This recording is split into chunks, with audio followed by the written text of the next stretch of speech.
परशीराव दिनकर। मैं जो भांडेर में हमारे जो शंकरराव खटावकर जी हैं, मैं इनके निवास पे आया हूँ।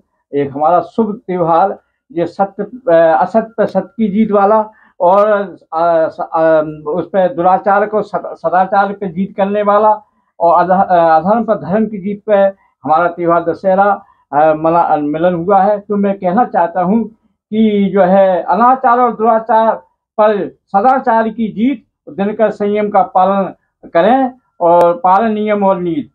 अगड़ा मध्य पिछड़ा ना कोई हो झगड़ा, वाद विवाद यूं ही पैदा करते लफड़ा। भाषावाद जातवाद पनप रहा है सांप्रदायिकवाद, इन बादों में होता मुहबाद और फिर होता दंगा फसाद। फिर कहीं आगजनी, कहीं लूटपाट, तो कहीं होती मालकाज। कहूँ बेटियों की इज्जत से खेला जाता खेल। बताइए ऐसे स्थिति में कैसे होगा तालमेल।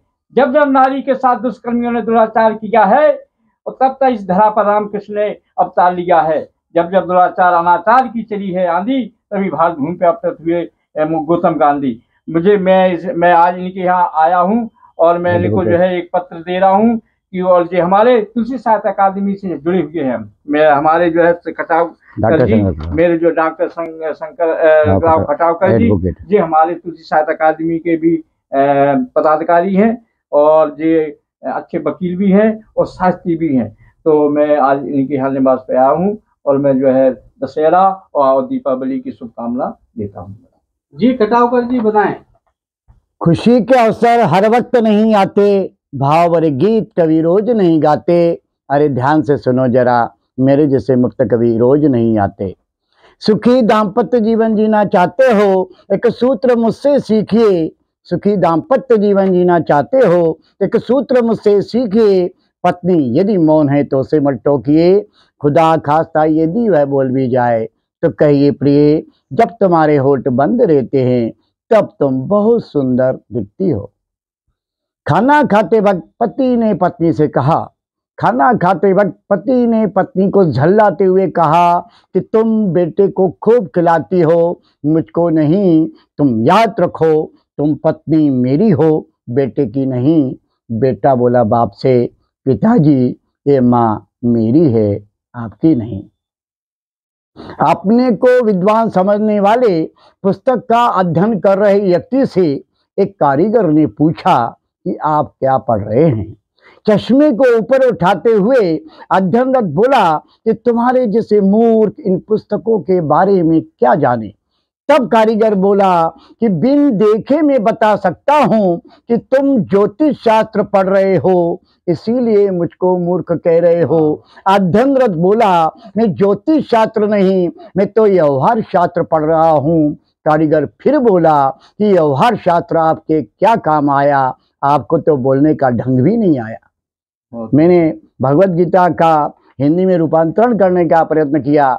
ऐसे में भगवत पाठ भी करता हूँ, इसलिए थोड़ा सा गीता के ऊपर सुनाना चाहता हूँ कि गीता तो वैसे बहुत बड़ी, मैंने तो उसका रस निचोड़ा है। टूटे फूटे शब्दों में अपने मैंने उसे संजोया है।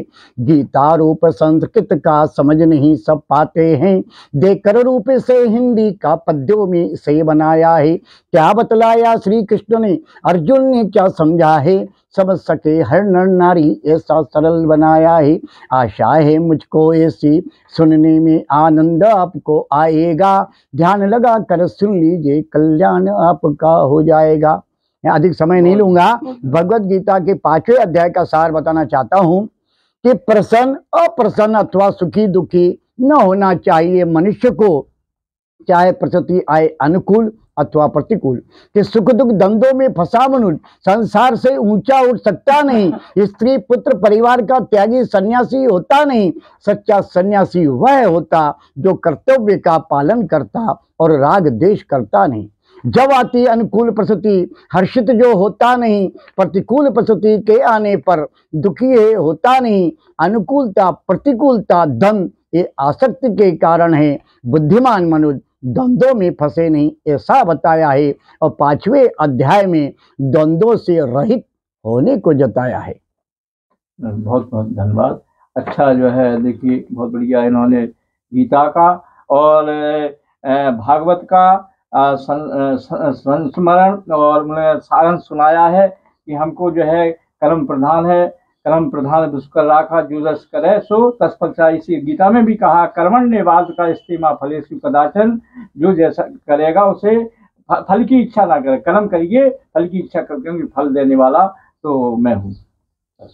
धर्मार्थ कार्य के लिए चंदा एकत्रित किया जा रहा था। इस कार्य के लिए एक महिला को नियुक्त किया गया था। महिला ने वाकई में सराहनीय कार्य किया। 1 माह के अंदर में 1 लाख रुपया एकत्रित किया। एक दिन उस महिला का एक धनवान व्यक्ति से पाला पड़ गया। धनवान चूस था, नंबर 1 का मक्खी चूस था। बोला, बहन जी माफ करना, मेरे पास कुछ नहीं है। बहन जी बोली, क्या आप सच कह रहे हो? क्या आप सच कह रहे हो? यदि सच कह रहे हो तो पात्र में हाथ डाल दीजिए। कुछ डाल नहीं सकते तो कुछ निकाल लीजिए। मैं उन्हीं लोगों के लिए चंदा एकत्रित कर रही हूं जिनके पास कुछ नहीं है। ये कहे जो हृदय को चुभ जाए। यदि तुम्हें कुछ कहे जो हृदय को चुभ जाए, व्यक्ति महत्वपूर्ण हो तो बात को भूल जाए, और बात महत्वपूर्ण हो तो व्यक्ति को भूल जाए। जिसे तुम माफ नहीं कर सकते उसे तुम भूल जाना, जिसे तुम भूल नहीं सकते उसे तुम माफ कर देना। कल विजयादशमी का कार्यक्रम था, तो रावण के ऊपर 2 शब्द कहना चाहता हूं कि हवाओं की हवा उड़ती, समुद्र थरथराता था, जिस घड़ी देख खेती को समझो पाला मार जाता था। कि दहल कर दम्भ से लोग जिसे दशीश कहते थे, मुक्ता एक गधे का फिर भी होशियार कहते थे। कुंभकर्ण था भ्राता उसका, 6 मास को सोता था। लंका की सोने की पर्वत स्वर्ण की कहाता था। छोटा मोटा तो समझो उसे, वह 52 गज का ऊंचा था। अपने हाथों पर हमेशा हाथियों को नचाता था। रावण जैसा कोई पंडित जग में न कोई दूजा था। अपनी बातों को उसने पहले ही बताया था। धनुष यज्ञ पर उसने जनकपुरी में बतलाया था कि है सीते तेरे भाल बिंदु पर कितना ललित इतिहास लिखा, और तेरे प्राणनाथ के हाथों में लंका पति का मरण लिखा। ज्योतिष का अच्छा ज्ञाता था, ज्योतिष का अच्छा ज्ञाता था। काल न खाता उसे तो वह कुछ करके दिखाता। चांद का दाग मिटाने का उसका प्लान था। समुद्र को मीठा करने का उसका ख्वाब था। अग्नि को धुएं से हटाने का उसका प्लान था। स्वर्ण में सुगंध लाने का उसका विचार था। काल न खाता उसे तो वह करके दिखाता। कि रावण ऐसा वीर प्रतापी था। आज के दिन राम ने रावण को मार तो दिया, निशाचर योनि को जड़ से मिटा तो दिया, पर मानव में पनप रहे निशाचर उनका भेद खोज दिया। जय हिंद।